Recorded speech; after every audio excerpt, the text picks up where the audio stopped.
நிகழ்ச்சியை தொகுத்துள்ள நண்பர் தமிழீரன் அவர்களே, மற்றொரு பெயர் தெரியவில்லை என்றாலும் தயவு செய்து வருத்தப்பட வேண்டாம். எல்லோரும் நம்மவர்கள், யாரும் ஒரே யாவரும் கேளி என்ற கருத்துக்கு உட்பட்டவர்கள். இங்கே இருக்கின்ற அனைவரும் அறிவியல் மட்டுமல்ல, அரிய தமிழ் மக்கள்.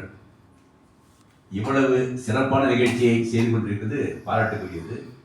இதில் பலருக்கு அறிவியலை தமிழ் மூலமாக வெளிப்படுத்துவதற்காக பல முயற்சிகளை செய்து வருகின்றனர் என்று நன்றாக தெரிகிறது. அது சம்பந்தமாக எழுதிய நூல்களுக்கு பரிசும் கொடுத்துள்ளீர்கள், ஊக்குவித்துள்ளீர்கள். மேலும் எழுதுவதற்கு ஊக்கம் கொடுத்திருக்கிறீர்கள். இந்த நூலை எழுதிய நூலாசிரியர் திரு ஆவிச்சி அவர்கள் இந்த நூலை கொடுத்துள்ளார்கள். தற்பொழுது பார்ப்பதற்கு வாய்ப்பில்லை என்றாலும் பரவாயில்லை. அதற்கு வைத்துள்ள தலைப்பு மிகவும் அற்புதமானது. திறந்தே கிடைக்கிறது வானம். மறந்தே கிடைக்கவில்லை, இறந்தே கிடைக்கவில்லை, திறந்தே கிடைக்கிறது.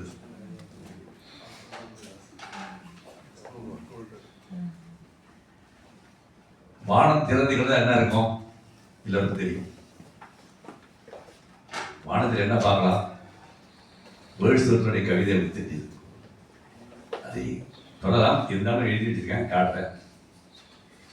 வானம் திறந்துகிறதால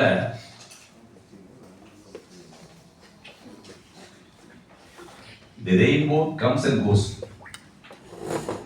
இந்த வானவில்லு அந்த வெறுக்கப்போ மாறி போகுது. ஆனால் அது என்ன காட்டுது? 7 வண்ணங்களை காட்டுது. 7 வண்ணங்கள் எதற்கு? நம்மை போன்றதை காட்டுவதற்காக.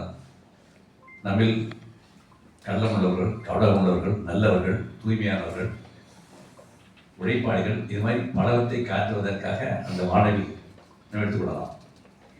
The moon does with the delights. நிலவு பார்த்தோம்னா எல்லாத்துக்கும் ஒரு மகிழ்ச்சி இருக்கும். சொல்ல வேண்டிய அவசியம் இல்லை. திரைப்படங்கள் இல்லை, பாடல்கள் 1-2 இல்லை, பலர் உருவாகிறது. அந்த திரைப்படங்களில் பார்த்தோம்னா நிலவை போன்றாத கவிஞர்களே இல்லை. அதே மாதிரி எந்த இலக்கியம் எடுத்தாலும் நிலவை எழுதியிருப்பார்கள்.